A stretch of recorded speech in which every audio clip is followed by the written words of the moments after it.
So this is actually a little vignette about a friend of mine that I've met on the streets.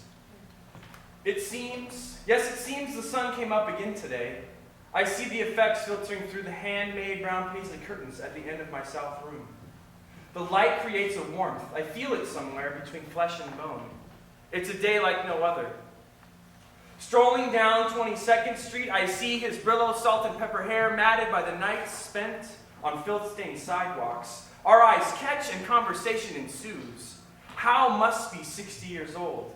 When I ask, he merely shakes his head.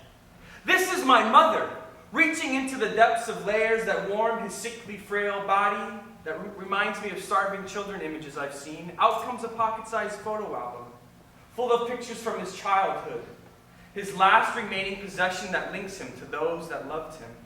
He continually chants, I've got to get to her, I've got to get to her, she's got cancer. I learned snippets of Hal and his life, stories of his love for football, jazz, and how he came to live without a home. His quiet, resigned voice intensifies. I've seen the dark places, experienced the spirits there.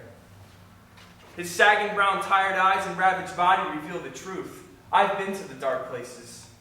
Impoverished! Wake up and see the impoverishment. It lurks in the dark corners of complacency, marinates in the milieu of our lives. It bathes itself in our megalomaniac ideas of good life, charity, and stature. We are the sleeping giant.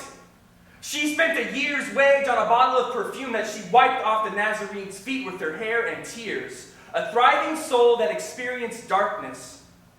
Thriving souls wait in the fringes, consistently wrestling in the depths of their ugliness. Ugliness that plays like a cheap hook, driving them to deal with darkness. Darkness that reveals light. The dark places, he says. I've seen the dark places.